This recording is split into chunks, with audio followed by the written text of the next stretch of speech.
News, सच जरूरी है। दर्शकों नमस्कार, मैं श्रद्धा तिवारी और आप देख रहे हैं MNS न्यूज टीवी। तो आइए देखते हैं आज की खास खबर। एक नजर डालते हैं आज की हेडलाइंस। पीएम मोदी का नागपुर में रोड शो। पीएम मोदी ने किया सोलर में लोइटरिंग म्यूनिशन टेस्ट रेंज का उद्घाटन। भीड़ के मस्जिद में हुए विस्फोट की सूचना सीएम फडणवीस। तो आइए देखते हैं खबरें विस्तार से। पीएम मोदी का नागपुर में रोड शो। आज एक दशक बाद पीएम मोदी नागपुर स्थित RSS मुख्यालय पहुंचे। महाराष्ट्र के सीएम देवेंद्र फडणवीस और केंद्रीय मंत्री नितिन गडकरी ने नागपुर एयरपोर्ट पर पीएम नरेंद्र मोदी का स्वागत किया। वहीं छत्रपति चौक से हिंगना की ओर जाने वाले वाहन मंगल मूर्ति चौक से जयताला बाजार होते हुए हिंगना की तरफ जाएंगे। हिंगना से नागपुर की ओर आने वाले वाहन MIDC टी पॉइंट से YD पॉइंट होकर शहर में आएंगे। सुबह 9 से दोपहर 12 बजे तक यह व्यवस्था बनी रहेगी। आवश्यकता और परिस्थिति को देखते हुए पुलिस अधिकारी इसमें बदलाव कर सकते हैं। वहीं पीएम मोदी का नागपुर में रोड शो किया गया। पीएम मोदी ने कुछ समय पहले इस सुविधा का दौरा किया, जहां उन्होंने लोइटरिंग म्यूनिशन टेस्ट रेंज का भी उद्घाटन। माननीय प्रधानमंत्री जी ने नागपुर आकर के प्रथम बार वर्ष प्रतिपदा के दिन पूज्य डॉक्टर साहब के समाधि के और परम पूज्य गुरु जी के स्मृति स्थान के दर्शन किए। इसका उनको सौभाग्य अनुभव होता है, ऐसा उन्होंने स्वयं बताया। उन्होंने स्वयं नेत्रालय के इस उद्घाटन के प्रसंग में जो सुंदर बौद्धिक दिया है, वह कैसे संघ इस राष्ट्र की प्राचीन धरोहर की रक्षा के लिए और भविष्य के निर्माण के लिए सेवा कार्य कर रहा है, इसका सुंदर आलेख उन्होंने हम लोगों के सामने रखा। और इसलिए हमें ऐसा लगता है कि आज यह हमारा वर्ष प्रतिपदा का शुभारंभ इस वर्ष के लिए अत्यंत शुभ मंगलदायी होगा।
मुझे स्मृति मंदिर जाकर पूज्य डॉक्टर साहब और पूज्य गुरुजी को श्रद्धांजलि अर्पित करने का सौभाग्य मिला। राष्ट्रीय चेतना के संरक्षण और संवर्धन के लिए जो विचार भी 100 साल पहले बोला गया, वो महसा संस्थान है जो अनेक दशकों से पूज्य गुरुजी के आदर्शों पर लाखों लोगों की सेवा कर रहा, लोगों के जीवन में रोशनी लौटी है। आज उसके नए परिसर का शिलान्यास हुआ है। अब इस नए परिसर के बाद इन सेवा कार्यों को और ज्यादा गति मिलेगी। जहां सेवा कार्य वहां स्वयं सेवक। हमारे तो हृदय में बसा है, सेवा है यज्ञकुंड समीता सम हम चले, देह महासागर में सरित रूप हम मिले।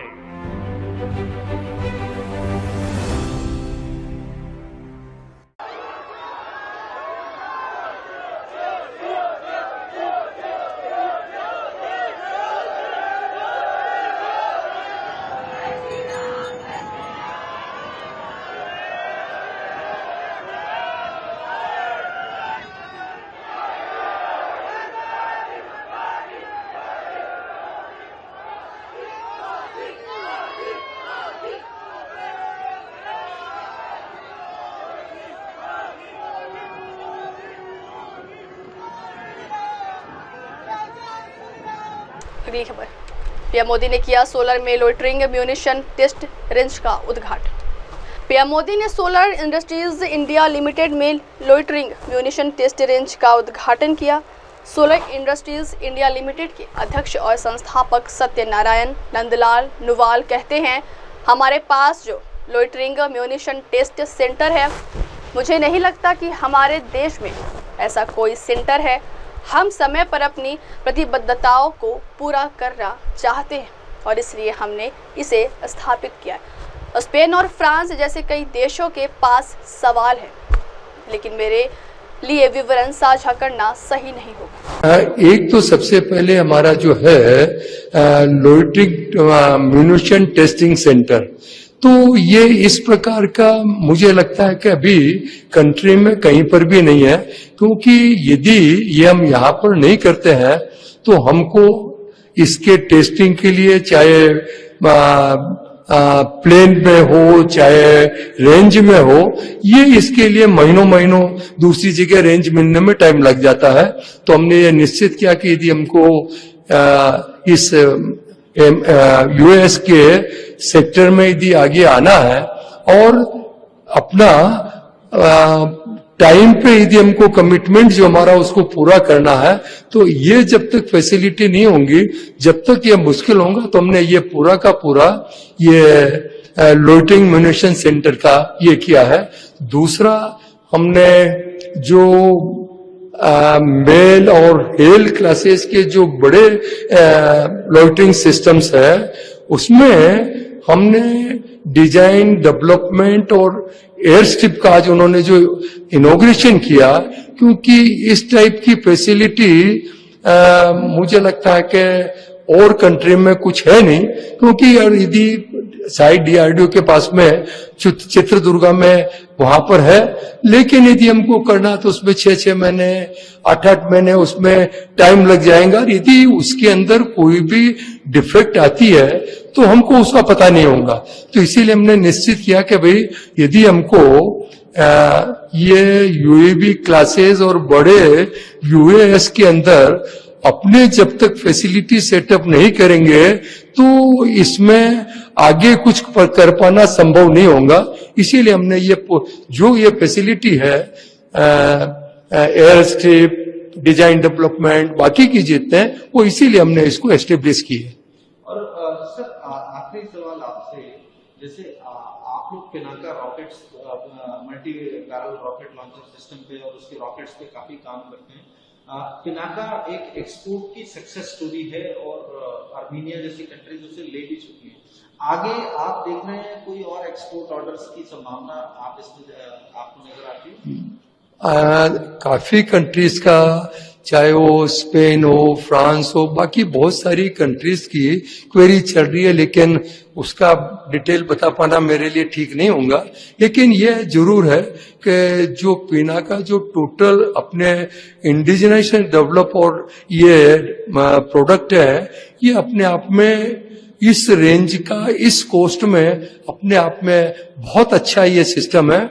और इसकी मुझे लगता है कि जब फ्रांस और यूरोपियन कंट्रीज इसको ले सकती है, तो बाकी जो अपने फ्रेंडली कंट्रीज है उसमें तो इसकी काफी संभावना है।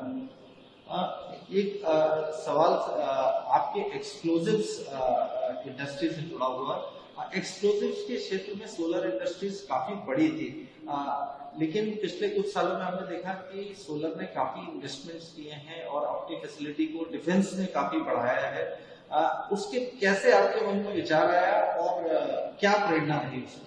देखिए, मैंने अपने जो लाइफ है कैरियर एक्सप्लोजिव से स्टार्ट किया, एक किराए की मैगजीन लेके, और उसके बाद में डीलरशिप ट्रेडिंग से शुरू किया। फिर 95-96 में स्मॉल स्केल में एक छोटी सी इंडस्ट्री लगाई जिसमें मेरे से ही 17 आदमी थे।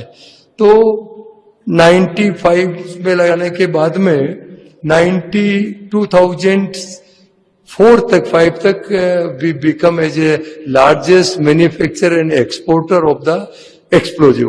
तो फिर हमने निश्चित किया कि भाई 2009-10 में कि जो देश में इतनी शॉर्टेज है या केवल अपनी जो कंट्री एमुनेशन के ऊपर इंपोर्ट के ऊपर डिपेंड है, तो कहीं न कहीं इसमें हमको कुछ करना चाहिए। ये बात निश्चित थी कि भाई ओसों का ये बोलना था कि भाई डिफेंस सेक्टर में इंडक्शन करना या उसमें घुसना आप में हर किसी की बस की बात नहीं है। और जब हमने ये डिफेंस में आए तब तो सरकार का भी कोई ऐसा कोई प्रोविजन या कोई लाइसेंस या अप्रूवल नहीं था कि कंप्लीट एमुनिशन बना सकते हैं। लेकिन फिर भी हमने कहा कि भाई किसी न किसी को तो ये रिस्क या जो भी कुछ सेक्रीफाइस ये करना पड़ेगा, यही सोच के, क्योंकि हमारा देश पूरा का पूरा इस पे निर्भर है। और जैसा कि आपको पता कि जैसे हाई एनर्जी मटेरियल HMX और ये है, ये 100% इंपोर्ट होता था। मतलब छोटी से छोटी चीज के लिए जो मतलब वार हेड, आपको तो ज्यादा पता है कि भाई रॉकेट हो, मिसाइल, एयर बम, जितने भी अपने जो लेथल सिस्टम्स है उसमें इसका सबसे इंपॉर्टेंट ये पार्ट है। लेकिन इसके लिए हम इंपोर्ट पर डिपेंड थे, चाहे स्वीडन हो, रशिया हो। लेकिन फिर हमने डिसाइड किया कि इसमें कैसा भी हो ये प्रोडक्शन हमको अपने देश में होना चाहिए। हमने कोशिश की कि भाई DRDO से उनके पास एक छोटा सा यूनिट था TBRL चंडीगढ़ में, लेकिन 2 साल कोशिश करने के बाद भी somehow their reservation or limitation, finally we got the letter कि भाई we cannot provide you the technology to the strategic product। फिर भी हमने देखा कि भाई जब ये नहीं है तो फिर हमने क्योंकि सबसे अच्छी टेक्नोलॉजी बोफोर्स की है इसके अंदर हाई एनर्जी मटेरियल में, तो हमने स्वीडन से जो वहां के साइंटिस्ट, जो डायरेक्टर R&D और बाकी के जो थे, उन आदमियों से हमने कांटेक्ट किया। वो उस समय पे, आज के करीब 14 साल पहले, हमने वो उनको 22 लाख रुपए पर मंथ के हिसाब से हमने सैलरी देके उनको लाए। और आज उनकी वजह से हम जो ये हमारा जो हाई एनर्जी HMX का प्लांट है, it is the largest in the world. और आज जो पहले हम पूरे इंपोर्ट पर डिपेंड थे, आज की तारीख में इजराइल, US, फ्रांस, जर्मनी और यूरोपियन कंट्रीज को एक्सपोर्ट कर रहे हैं। ये मतलब हमारे लिए केवल हमारी सोलर इंडस्ट्रीज की बात नहीं है, ये देश के लिए अपने आप गर्व की बात है कि आज जो देश इंपोर्ट करता था वो यूरोपियन कंट्री, US और इजराइल जैसे कंट्री आज हमारी इंडस्ट्रीज पे डिपेंड है। ये हमारे लिए सबसे गर्व की बात है। ANI से बात कर, आज की तारीख में सबसे पहला जो प्राइवेट सेक्टर में एमुनिशन जो आया है वो हमारा है मल्टी मोड हेड ग्रेनेड। जो पहले 1915 से जो ग्रेनेड चलते थे उसको, जो हमारे मल्टी मोड ग्रेनेड है उसको रिप्लेस किया। अभी हमको इसका ट्रायल, टेस्टिंग, वैलिडेशन के बाद में 10 लाख नंबर का ऑर्डर मिला, जिसको हमने सप्लाई कर दिया। और आर्मी का अपना जो इसका रिलायबिलिटी जो थी वो 95% थी। लेकिन हमने जो एक कंप्लीट 10 लाख जो multi mode head grenade supply किया है उसकी एवरेज जो रिलायबिलिटी है वो 99.8% है, जो अपने आप में हमारे लिए और देश के लिए बहुत बड़ी बात है। दूसरा, हमने पिनाका लास्ट हम करीब 9 साल से हमने इसके हर चीज, प्रोपोलेंट, वारहेड, बाकी के पायरोज, ये सब कुछ करने के बाद में हमने 2 ऑलरेडी पिनाका ADM1 और पिनाका एनांस, ये ट्रायल, टेस्टेड, वैलिडेशन होने के बाद में हमको भारत सरकार से इसके ऑर्डर भी मिल चुके हैं, जो लास्ट पिछले 1 महीने से पहले मिले थे। और उसके बाद में साथ में पिनाका गाइडेड का भी ट्रायल, टेस्टिंग, वैलिडेशन सब कंप्लीट हो गया है और वो उनके इंडक्शन के अंडर प्रोसेस है। इसके साथ साथ में हमने अपनी जो काफी तरह की जो माइंस है ऐद्रुसी, तो ऑलरेडी जो DRDO की टेक्नोलॉजी, लेकिन हमने अपने से तांडव, M55 N55 बहुत सारी की हमने ये माइंस डेवलप कर ली है, लेकिन ये ऑलरेडी जो हमने सो मोटो प्रपोजल दिया था तो ये कंसिडरेशन में, लेकिन हमने जो सुना है कि तांडव भूमास्त्र ये ज्यादा से ज्यादा 1-2 महीने के अंदर इसकी RFI निकल जाएंगे। अगली खबर, बीड़ की मस्जिद में हुए विस्फोट की सूचना मिली सीएम फडणवीस। महाराष्ट्र के बीड़ जिले से विस्फोट की खबर सामने आई है। बीड़ जिले में एक मस्जिद में विस्फोट होने की खबर है कि महाराष्ट्र के बीड़ जिले में शनिवार देर रात एक मस्जिद में कथित तौर पर एक व्यक्ति द्वारा रखी गई जिलेटिन की छड़ों के कारण विस्फोट हो गया। पुलिस ने यह जानकारी दी। पुलिस ने बताया कि गिवराई तहसील के अर्ध मसला गांव में देर रात करीब 2:30 बजे हुई इस घटना में कोई व्यक्ति हताहत नहीं हुआ। अधिकारियों ने बताया कि विस्फोट के कारण मस्जिद का अंदरूनी हिस्सा क्षतिग्रस्त हो गया। घटना की सूचना मिलने के बाद बीड़ के पुलिस अधीक्षक नवनीत कावंट और अन्य वरिष्ठ अधिकारी मौके पर पहुंचे। अधिकारी ने बताया कि बम निरोधक दस्ते के साथ फॉरेंसिक वैज्ञानिकों का दल भी मौके पर पहुंच गया। कावंटी ने कहा कि बीड़ पुलिस ने मस्जिद के अंदर हुए विस्फोट के सिलसिले में 2 लोगों को पकड़ा है। उन्होंने बताया कि आरोपियों के खिलाफ मामला दर्ज किया गया है और उनके खिलाफ कानून के अनुसार कड़ी कार्रवाई की जाएगी। वहीं बीड़ की एक मस्जिद में हुए विस्फोट पर महाराष्ट्र के सीएम देवेंद्र फडणवीस ने कहा, सूचना मिल गई है, यह किसने किया इसकी भी जानकारी मिल गई है। बाकी जानकारी संबंधित SP मस्जिद के अंदर क्या जाएंगे उसमें कि उसकी जानकारी मिली है, किसने किया है ये भी जानकारी मिली है। उसकी बाकी जानकारी वहाँ के जो SP है वो प्रेस लेकर देंगे। त्याची सगळी माहिती मिळालेली आहे। SP याची सगळी माहिती तुम्हाला देते। अब वक्त तो हो चला दर्शकों ब्रेक का। ब्रेक से लौटेंगे के बाद देखिए और देश और दुनिया की तमाम बड़ी खबरें बने रही है MNS न्यूज TV पर। नमस्कार। आप देख रहे हैं MNS न्यूज, सच जरूर।